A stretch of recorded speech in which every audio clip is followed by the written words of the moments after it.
আজ তোমাদের সাথে একটা রেসিপি আমি শেয়ার করব, সেটা আমি আগের দিন তোমাদেরকে বলে রেখেছি। তো সেই রেসিপিটা আমি কীরকম করে কেমন করে কি করছি সেটা তোমরা প্লিজ দেখতে থাকো স্কিপ না করে। তো রেসিপিটা হচ্ছে গুড় আম করব।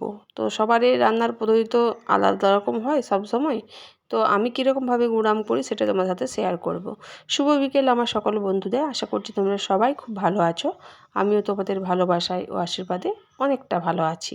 তো আজকে শুরু করে দিয়েছি আমি গুড় আম করতে। আজ কোনো আমি ব্লগ নিয়ে আসিনি, একটা রেসিপি নিয়ে এসেছি। তো সেই জন্য দেখো আমি 3 কিলো মতো আম নিয়েছি আর সেগুলো পরিষ্কার করে ধুয়ে নিয়েছি। এবার একটা আলাদা শুকনো জায়গাতে সেই আমগুলো আমি কেটে রেখে দেব। আর আমগুলো আমি কেমন করে কাটছি সেটাও তোমরা দেখবে।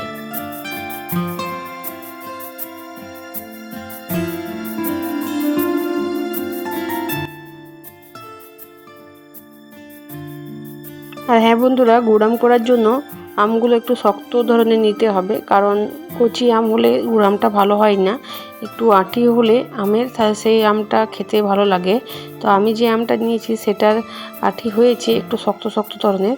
তো সেইভাবে নিয়েছি, তাও দেখো মাঝে থেকে আমি কোনোরকমভাবে কেটে দিচ্ছি। এই আমটারও খেতে খুবই ভালো লাগে আর খুব বেশি একটা গলে যায় না আর খুব বেশি তোমার শক্তও থাকে না। তো খুব সুন্দর হয় এই আমটার গুড় আম খেতে। তো দেখো আমার আমগুলো সব কাটা হয়ে গেছে আর আমগুলো কেমন করে কেটেছি সেটা তোমরা দেখে নাও, তোমাদের সাথে শেয়ার করছি। তো এরকমভাবে আমগুলো কাটতে হবে। আর এই 3 কিলো আমের জন্য আমি কিন্তু 2 কিলো গুড় নিয়েছি। খুব বেশি টক থাকবে না, খুব বেশি যে মিষ্টি সেটাও হবে না। তো সেই জন্য দেখো আমগুলো কেটে ধুয়ে আমি একটা জায়গায় রেখে দিয়েছি। এবার আমি তৈরি করব একটা শুকনো মশলা। তো শুকনো মশলাটা আমি তৈরি করব, সেটাতে আমি কি কি দিচ্ছি তোমরা চাইলে আরও অনেক কিছু দিতে পারো। আমি এখানে দিচ্ছি সামান্য পরিমাণে জিরে আর দিচ্ছি সামান্য পরিমাণে ধনে দেব। আর গ্যাসের ফ্লেমটা কিন্তু একবারে কমিয়ে রাখতে হবে, যাতে যখন আমি কড়াইতে মশলাগুলো দেবো যাতে পুড়ে না যায়। তো সামান্য একটুখানি ভেজে নিলেই হয়ে যাবে। তো আমার কড়াইটা একটুখানি গরম হয়ে গিয়েছিলো বলে একেবারে জিরেগুলো দেখো একপাশে সরিয়ে রেখে দিলাম। আর এখানে দিয়ে দিলাম ধনে আর দেবো কটা শুকনো লঙ্কা। আর এই শুকনো লঙ্কাগুলো কিন্তু আমি কাঁচা লঙ্কাগুলো শুকনো করে রেখেছি, তো এটাতে কোনো ক্ষতি করবে না। আর বাজার থেকে যে শুকনো লঙ্কাগুলো পাওয়া যায় সেগুলো তোমরা চাইলেই দিতে পারো, কিন্তু আমি দিইনি। এই লঙ্কাগুলো ঝালও আছে আর খেলেও কোনো ক্ষতি নেই। তো সেজন্য আমি শুকিয়ে রেখেছিলাম কিছু লঙ্কা আর সেই লঙ্কাগুলোই আমি এখানে দিয়ে দিচ্ছি। তো সেগুলো সামান্য পরিমাণে একটু ভেজে নেব। আর যতক্ষণ না একটা ভাজা মশলার গন্ধ বেরোবে ততক্ষণ আমি ভাজতে থাকবো। তো খুব বেশি একটা কালো করে ভাজবো না যাতে পুড়ে যায় আর গন্ধটাও খারাপ লাগে। তো দেখো আমি এরকমভাবে ঠিক ভেজে নিয়েছি, খুব বেশি একটা কালো করিনি। আর আমার মশলাটা কিন্তু ভাজা হয়ে গেছে আর এখানে একটা বেশ সুন্দর মিষ্টি গন্ধ বেরিয়েছে। আর এবার কিন্তু আমি গ্যাসটা বন্ধ করে দেব। আর এখান থেকে ঝটপট কিন্তু আমাকে তুলে নিতে হবে, নাহলে কড়াইয়ের মধ্যে থাকলে প্রচণ্ড পরিমাণে আরও পুড়ে যাবে। তো সেই জন্য একটা বাটির মধ্যে আমি এখানে জিনিসগুলো নিয়ে নিয়েছি, মশলাটা। আর এটা আমি মিক্সির মধ্যে শুকনো মিক্সির জারে এটা পেস্ট করে নেব। তোমরা চাইলে শিলনোড়া বা চাকি বেলনাতেও পেস্ট করে নিতে পারো, গুঁড়ো করে নিতে পারো। তো সেই জন্য এখানে আমি ঝটপট করে মিক্সির বাটিটা নিয়ে গুঁড়ো করে নিচ্ছি। আর এখানে যে মিক্সির বাটির মধ্যে একটা ফুটো থাকে সেটার মধ্যে থেকে একটু ডাস্ট বেরোচ্ছিলো, তাই একটু সরে গেলাম আমি। আর এখানের গুঁড়োটা কেমন হয়েছে সেটা তোমরা দেখলে।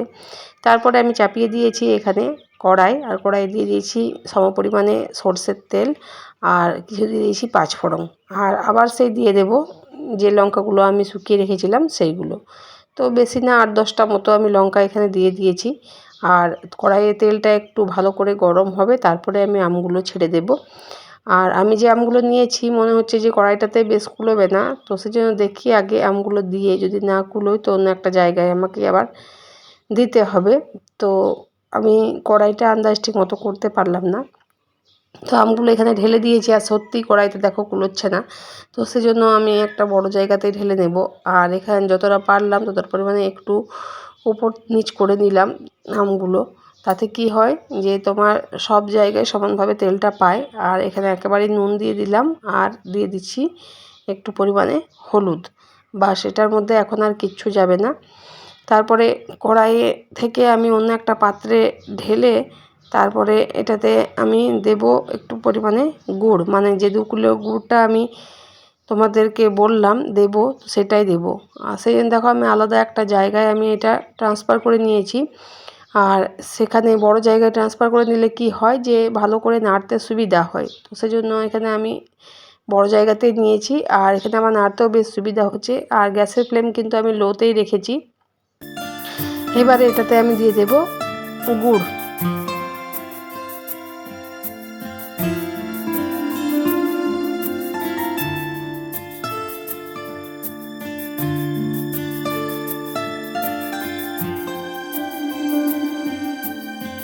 তো গুড়টা দিয়ে আমি ভালো করে নেড়ে চেড়ে ঢাকা দিয়ে রেখে দিয়েছিলাম।